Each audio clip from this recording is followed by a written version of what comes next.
Good morning and welcome to the Stahls TV Morning Show. I'm Zach. And I'm Josh, and today we're going to talk all about game day fashions. It looks like the majority of you were serving the sportswear marketplace already in our pre-session poll, and there's a lot of business to be had in the sportswear marketplace, not only in selling to the players that are on the field, but more importantly, selling to the fans that are in the stands. Absolutely, the people who are off the field or even off screen. You caught our cameraman Joe here at our open, so good to have you here, Joe, with us.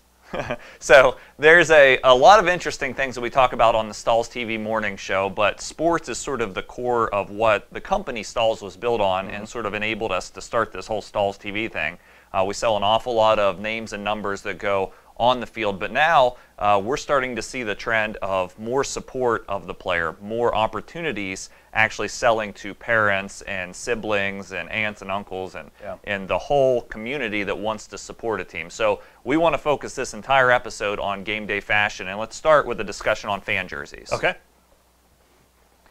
So fan jerseys are basically a huge opportunity for decorators. It's a very specific part of game day fashion, but you can categorize fan jerseys in a number of ways. And just to get our viewers familiar with the lingo that we're going to use for fan jerseys, I'd like to just switch over to a quick presentation slide here and kind of walk you through. So the first one that I'd like to point out is your typical replica jersey. Now we see a lot of blank wholesalers offering these sorts of polyester mesh jerseys, especially for football support in the stands. And a replica jersey is just that. If you look at the image on the left, that's the actual on-the-field jersey for a high school team. If you look at the one on the right, it looks very similar. The black jersey that you see there is decorated with glitter material. This is a replica jersey. It's designed to definitely associate with the player on the field, and you can decorate these in a number of ways.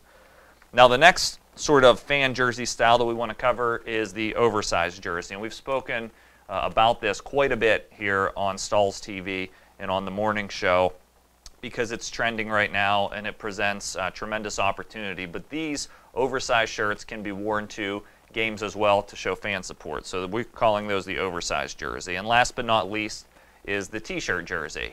And the t-shirt jersey can either be a cotton-based t-shirt, it can be performance wear, which is trending right now in fan support. But the idea of this is we're going as basic and simple as possible, as cost-effective as possible, and we're able to reach perhaps a large number of fans with this inexpensive style of jersey. Yeah, so when you look at these three styles, you have to ask yourself the question, number one is, how can I sell any of these three? So any idea on sales strategy for reaching fans? Yeah, absolutely. I think there's a few steps that we should take. One, which we're hoping to provide you with a little bit today, is just the market research of which ones are popular, which ones you should be offering. So in addition to what we're going to talk about today, I would encourage you to visit NFL.com, NBA.com, basically the major league websites, and see what they're selling in addition to just the jerseys, which obviously you're going to see replicas there. You're going to buy your favorite player, but there's all kinds of other items that are being sold right now for the men's and the women's market in sportswear. So I would visit some of those major sites, do some research, see what types of designs, what types of decorations people are doing. You also want to do a little research on your blank wholesalers to see who can provide you with the items that you need. If you're already buying the game day jerseys, start with the folks who are offering those to where you're getting a similar look, you're going to match colors, those types of things as well. You also probably want to look at profit potential, which we'll talk about a little bit more in our sales strategy discussion. But find out which ones are going to make the most sense for the markets that you serve. If your local high school is only 30 students, if it's a private school, maybe you serve one that's 300, maybe you serve one 500. See what the market is and see what the profit potential is per item. Yeah, absolutely. So as far as once we've decided on an item and we actually want to sell it, there's a couple different ways to do that. We've spoken about some of them before, but just to review, one of the tremendous ways to place this is on-site printing. So actually going to the game on Friday night or whatever, the tournament on the weekend, and setting up with your heat press, assuming you're heat printing these, and decorating on site. And this is a great opportunity because it's a place where you can get those loyal supporters. They're the ones that are showing up to the game to support the player that's on the field, and it's a great opportunity to sort of not have to succumb to price pressure and be able to sell at a very high profit margin. So on-site printing is definitely one way to sell these. Do you agree? Yeah, I definitely agree. If anybody who was watched the Little League World Series over the weekend and saw Pennsylvania, which is where we're broadcasting from today, win the U.S. championship, there were 45,000 fans there in the stands. They were all wearing the colors of the teams that they were supporting. To have a booth or something at a place like that, even if it is your local high school, that's where you can turn major profit because people want it now and they want to be able to provide support for the players on the field. It's mostly friends and family. Sure, sure. And another way, outside of on-site, because all of us can't be at every tournament every weekend, and is to really structure this sort of fan jersey into a fundraising program. Absolutely. So obviously schools are trying to always, and teams, pick out fundraisers that are going to allow them extra money to pay for their jerseys and other expenses throughout the course of a season. Setting up something like this for a fundraiser is tremendous potential. Yeah, absolutely. And we've talked about it a little bit in an episode where we kind of focused on fundraising. But some of the keys to that are to make sure that the designs are great and make sure it's easy for folks to order. But if the kids from the school are taking these order forms home, then they're obviously going to be selling to the folks who want to support them the most. So this is where you kind of want to consider which items you're going to offer as well. I personally don't think a replica jersey would sell all that great as a fundraiser because how many people are going to want to necessarily just associate with one player? Maybe they're going to be supporting the team for years to come. So you want to look at those oversized shirts and the t-shirts depending on the size of the market. Plus the replica kind of, at least perceptually, pigeonholes you into football or to a specific sport, where if you're selling the t-shirts or the oversized shirts, it's more about supporting the school that you're selling for rather than a specific sport in that school. Yeah, perhaps. I mean, I think the same. I think, just from a sheer profit per item potential, the oversized shirt stands out. I mean, a decorator can make these shirts for less than $20 all in with decoration and labor and everything. And these are selling upwards of $45 to $60 depending on sort of where you're at and what the competitive pressures are. So it gives you opportunity to make a lot of profit per piece as a decorator and also to share some of that profit, $5 or $10 per garment, with the actual team, which is going to want them to adopt this as a fundraiser and do well. I think the replica jersey, you can kind of take a little bit different angle on it on artwork. I don't think it always has to be just names and numbers. Perhaps if you just do a team logo or something on the front and kind of leave the back undecorated, that's still opportunity to sell and perhaps reduce your overall cost to decorate as well. But you're definitely right. The t-shirt, that is where you're going to reach sort of the scale of this thing and probably expand beyond just standard heat transfer vinyl for decorating with a t-shirt. I mean, there's a variety of technologies that we can use to decorate these fan jerseys. What are some of those that...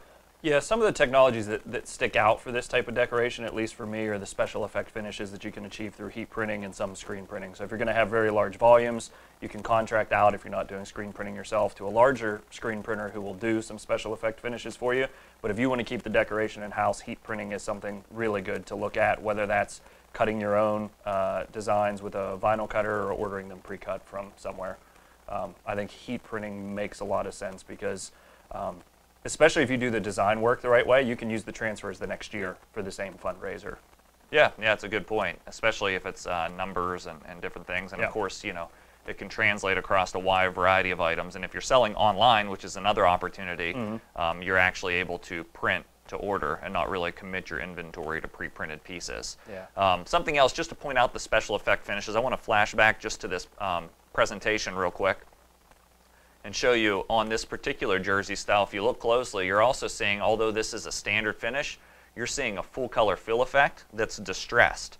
So in addition to just bling, there's a way to make it masculine as well, and that's by adding trending finishes such as distress. And this can be accomplished through print cut, transfers, through direct-to-garment printing. There's lots of opportunities here to kind of have a design that works for both the male and the female market to grow sales. Yeah, for sure. There is one company out there that I want to point out to us that really focuses on that feminine market. And for those of you who watched the Shark Tank show, they were featured on there a couple seasons ago. It's called Game Day Couture. If you could pull up their website there just to show you a couple different options to where you can get some inspiration for these game day jerseys. Yeah, so as you're seeing here on Game Day Couture, they definitely have the female demographic in mind with their looks and styles. So you start to see some game day fashions that are sort of beyond the fan jersey as we pan down through their site. And you know, this is another one of those companies that if you want to follow trends and see what's hot, bookmark these companies, favorite the websites, and look back so you can stay on trend. But I want to point out a specific sort of trend in the fan jersey. If you look on this LSU jersey, I mean, this is a fan jersey made completely of polyester lace that's white. So a couple things we notice is the front decoration still done with glitter. Multi-color glitter is extremely popular in decorating. And then you'll see sort of the piping there is done sublimated. So just bringing in the school colors through small details is definitely one way to stand out. And then of course we see here where just the logo is leveraged on front in sort of an oversized manner on the same style for Georgia Bulldogs. So although you probably won't be able to go and source a lace garment like this from an industry wholesaler, I guess in a couple weeks, right? We got next week off. In a couple weeks, we'll cover sort of an industry wholesale guide with who sells fan jerseys, where to buy them, along with a lot of different other styles that will sort of allow you to separate from the pack, hopefully. Yeah. I also just wanted to mention where you can find some of those, if you want to make your own, where you can find great clip art and vector graphics of standard mascots that are used across the country is the CADWorks Live site, which we have a lot of those videos on stahlstv.com. If you search the CADWorks section, you can find out more about that as well. Yeah, and you know, just staying on top of things, staying on top of trends. There's a lot that can be accomplished by selling game day fashions in the form of fan jerseys and a lot of other styles. And today we're excited to bring back a segment that I love called Buy, Sell, Hold. Unfortunately, I don't get to participate in them, but I'm sure you'll have fun. I will. So we're going to turn it over to Zach and Courtney on Buy, Sell, Hold for game day fashions. Great. Buy, sell, hold. All right, welcome back. We are on the set of Buy, Sell, Hold. This is Courtney Kay. I'm going to let her take control of the wheel here and kind of explain what Buy, Sell, Hold is all about, and then we'll walk through some game day styles. Okay, perfect. So Buy, Sell, Hold is the area of the Stahls TV morning show where we bring to you guys new styles of garments and kind of debate them between Zach and I, or the two hosts, and then we let you rate them. So we get, you get our feedback, and then we also see what you think and how this is going to translate over into your market and into what you're selling to your customers. So sticking with the game day topic, today is going to be game day styles. So we're going to look at different styles here today, and then you can choose, we'll debate it, then you'll choose whether to buy, sell, or hold. So just like with the stock market, you're going to decide to either buy into this trend, it's something you think is hot, you want to sell to your customers. You can hold if you think it's something you're unsure about, that you're not sure whether or not it's going to work for your market. Or you can sell it, just get completely out of the way, or just don't jump in at all if you want to work away from that type of trend and whether you think it's something that's going to fit. So let's dive into the game day styles. And of course, game day styles are more than just the t-shirts and the fan jerseys, of course, although they sell a large percentage of the marketplace. So we're going to talk a little bit about something that you can package with your fan jerseys and things, and that's going to be, these are actually called the throwback jogger. So if you haven't seen the jogger pant, the first item in Buy, Sell, Hold is going to be just a sweatpant style that now has a tapered or an elastic ankle to it. So it kind of brings the skinny jean into the sweatpant market, and it's gotten really popular over the spring, summer, and of course now we're seeing it into the fall trends with game day as well. So Zach, what do you think about this style for men, women, or different markets? Well, I find myself wondering how many of our viewers are actually in their sweatpants right now, or their pajama pants, which we'll talk about here in a minute. But for this particular trend, this seems like something that it can go, ladies, you could sell to men. So I'm going to buy on these sweatpants. I wouldn't necessarily wear them, but I do see them everywhere. When I walked into a Nike store a couple weeks ago, they were all over the place. See people walking down the street wearing them. I personally wouldn't wear them, but I think you can make some money off of them, so I'm going to buy. Okay, that's a good point. So with these, it's kind of taken the athleisure trend, which I'm a huge fan of. Anytime you can wear these with regular everyday clothes to work or to wherever you're going afterwards, a gym to work out. I love to debate with you, but I'm going to have to buy this as well. You're going to wear these to work? I'm not going to wear these to work, but I'm telling you that this is a huge trend we're seeing where people are actually replacing their skinny jeans with these babies. So they are actually dressing them up, they're dressing them down, and we're seeing a lot of people wearing them. So there's a lot of opportunities to personalize and print them kind of on the top here and the bottom. I think this is a popular trend. Let's See what the viewers think, Okay. whether they're with us or against us. Are you guys going to buy, sell, or hold on the throwback joggers for game day fashion? Give you a couple seconds to weigh in. It's not really close. It looks like a runaway. What's the answer, Joe? It looked like 84% of you were going to buy on the throwback jogger. Now, we won't launch this poll, but you know, if you want to type in if you're actually wearing your PJ or your sweatpants, that would be awesome. We'd like to know that as well if you're watching from home today rather than the workplace. What's our second style? So since everybody wanted to buy those joggers, I'm going to show a different style of the jogger that I think could get pretty popular depending on the market you're selling to. And this is mixing flannels into the jogger pants. So now we've got a really soft cotton flannel jogger. I think this is a fan I don't of really yours, like the Zach. pattern. Again, it has that tapered ankle. It's kind of got a contrasting ankle there, so it kind of brings the whole look together. Again, just another really popular look and a way to translate this trend into new markets. Now, this one I don't know if you could wear as an everyday wear, wear it up, wear it down to work, because this really is more of a pajama pants style with the flannel. So what do you think? I know you're a fan of flannel, so... I am a fan of flannel, but I'm not a fan of flannel pants. So I am going to sell on this. I think my market is too limited. It just doesn't make sense for me. If I was running a business, I wouldn't have a strong reach, I don't think, into the ladies market. And really, I think this is more college or high school. So it might make sense for those of you who already have that strong high school pull. But for me, like I said, I don't really like the pattern, so I'm going to sell. Yeah, that makes sense. I'm going to buy. I am all over the jogger pants. I'm a girl, so I love these lightweight flannel pants. I don't think anything says fall like flannel. I mean, I think this is game day for me for the fall. See, I was and that's thinking what I'm pumpkin spice from Starbucks says fall more than flannel, but okay. They go together. All right. So with something like this, I think you can sell it to a lot of female markets. I think there's a lot of opportunity, especially because it just adds more color to the bottom, especially if you're in games and pep rallies and things like that, and you're looking for game day styles. You can still wear them everywhere. So I'm going to go ahead and buy. Let's see what the viewers think. Okay. So while they're weighing in, I asked you in rehearsal what colors or what types of decoration you would put on those. How would you recommend we decorate those pants? You know, there's a lot of options. Obviously, the decoration, you don't want it to be too crazy as far as, you want it to be a solid print so that it stands out on the flannel pants. I would say a heat transfer vinyl or a screen printed transfer or direct screen printing, depending on But you're thinking more single color I types am, of yes. items. Yeah, you want to keep them pretty simple. Okay, let's see what our viewers said. 2 for 2. It was close. All right, what's our last style? I feel like I'm going to go 3 for 3 with this last You're style. probably right, because I really like this last style. I'll tell you right now, I'm going to buy. Go ahead. Secrets out. So this is actually one of the new styles of the oversized jersey. So this is called the Varsity Slub, also from Boxercraft. The difference between this one and the oversized jerseys that we've seen on the market so far is the weight of it. It's a slub tee, so it's very thin, very lightweight, has a nice V-neck, of course still has the option for the big oversized print on the back. I'm absolutely in love with this. I'm going to buy as well. I can't really say anything else. And the reason we're buying, I mean, the oversized shirts are selling like crazy right now. Our customers are making tons of profit off of them right now, and this just gives a more fashionable option that can be worn probably more throughout the year than the heavier ones could. It brings fashion into it, so people who haven't jumped on board with the heavier styles are way more than likely to jump on board with this one. So I'm saying buy. Absolutely. All right, so what do our viewers think? Buy, sell, or hold on the Varsity Slub? It's an oversized print.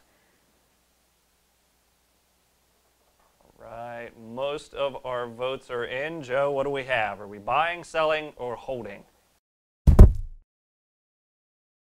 So I noticed, Courtney, that this is decorated actually very nicely, and I believe you recorded a segment to show us how to do that. You want to tell us a little bit about it? I did. So I noticed a couple people held on this trend, and I'm not sure if maybe you don't think it's going to go well or you're just worried about decorating it since it's very thin and lightweight. Luckily, the video we have coming up is a segment I pre-recorded on how to print this, what to choose in material, and what to consider whenever you're designing these types of garments. So hopefully you can translate it into your fall and get a jump on it right now. So we'll head over there and see how we were able to decorate that. Great. Today's segment, we're going to talk about how to decorate the Varsity Slub. If you've been printing for game day or spirit wear, then you already know how oversized jerseys can help increase your sales and have really taken this marketplace by storm. This new style is called the Varsity Slub from Boxercraft. It's unique in that it's very thin and lightweight and also has a V-neck. The slub style of this specific oversized jersey also gives it a nice, light, comfortable fit. So it's sure to be a customer favorite this fall. Now let's talk about how to decorate it. I'm going to go over to my heat press to decorate this item. To start, I'm going to load my garment onto my heat press. I chose to use the heat press for this decoration because it allows me to personalize low quantities and a variety of finishes. Also, whenever you're decorating this, keep in mind that the garment is very lightweight. So you can choose a heat transfer material that is lightweight like a CAD cut material, or also a screen printed transfer. One really popular trend for these garments that I'm going to be showing is actually a glitter heat transfer material. This glitter material that I'm going to heat apply is actually a little bit thicker than a lightweight material. So if you choose a material like this for a very lightweight slub tee, like the varsity slub, then you want to make sure to keep a script thin font so you don't have heavy block letters on the garment. Let's start with the application. I've loaded my item on, and now I want to go through the preheat. To do this, I'm just going to pull the far shoulder of the shirt over to the corner of my platen and preheat. Once I have that preheated, I can slide the other side over and follow the same application.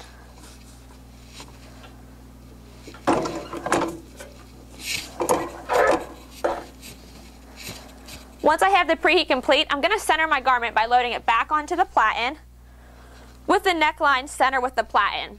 Next, I need to find the center of my transfer and line the two up. To do this, I'm going to take my glitter transfer, fold it in half, and crease it right in the middle, just at the top, so I can see where the center point of my transfer is for this oversized transfer. When heat applying oversized jerseys, the transfers tend to be about 23 inches wide. So I'm going to have to do this in two applications to make sure the full print gets pressed on the back of the oversized shirt. I'm going to go ahead and line up my crease mark with the center of my collar, also making sure that I'm center with the bottom seam of the shirt as well. I'll press this down so I can get a nice pressure on the garment so that it all sticks and stays. And then I'll slide it over and do the same application that I did on the preheat. So I'm going to slide this to the far corner of the shirt, lock my heat press for the recommended application. For CAD cut glitter flake, it is 320 degrees for 10 seconds.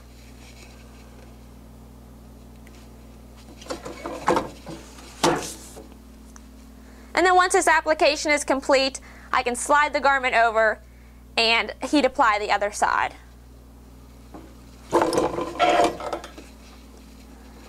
The carrier will be peeled later, so I'll leave that on there instead of removing it. And then I'm just going to slide this garment over. Because the varsity slub is thin, you want to make sure you don't have any wrinkles after you slide the item over. There we go. Now you will notice the center of my design is going to be hit a couple of times, so it'll be okay. It won't cause any durability issues, but we want to ensure that, of course, the entire transfer gets heat applied. Another 10 seconds on the other side. Once that's complete, I can go ahead and peel back my transfer, and then the full oversized print on the back of the varsity slub is completed. Now before we show the finished results, we're going to show how to personalize the front as well. To do this, I'm just going to spin the garment around on my Fusion heat press to decorate the front. I haven't preheated the front yet, so of course I want to make sure to do that. Anytime you can add extra personalization down the front of the garment as well as the large back print, you can increase the cost of your sale. So I'm going to do this in the way of a left chest logo, but of course you could also put prints down the side of the garment as well. Keep in mind, if you choose to do a left chest, this is different from a lot of crew neck shirts in the fact that it has a deep V with this style of garment. So you want to be cautious of where you're putting your transfer and that you're not putting it too low on the shirt. So I'm going about 3 to 4 inches down from the top seam of my shirt, which is going to take it about side by side with the bottom of the V. Once I have that in place, I can apply it for the recommended application. Again, that's just those 10 seconds at 320 degrees.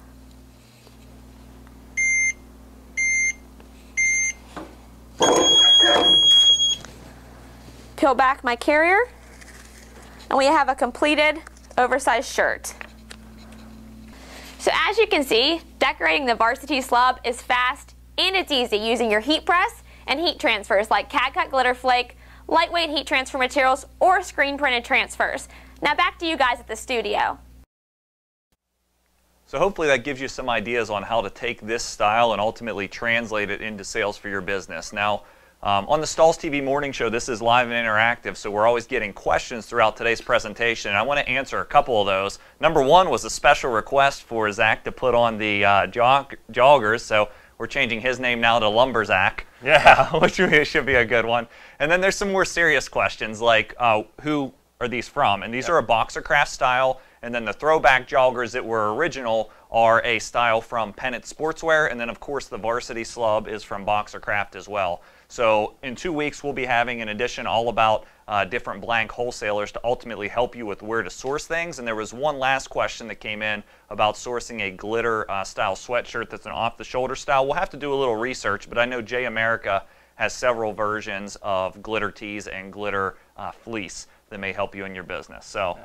You want to close it down? Yeah, sure. Hopefully you're at home smiling in your sweatpants, because I am here in studio doing the same thing. So thanks for watching, and we will see you in 2 weeks.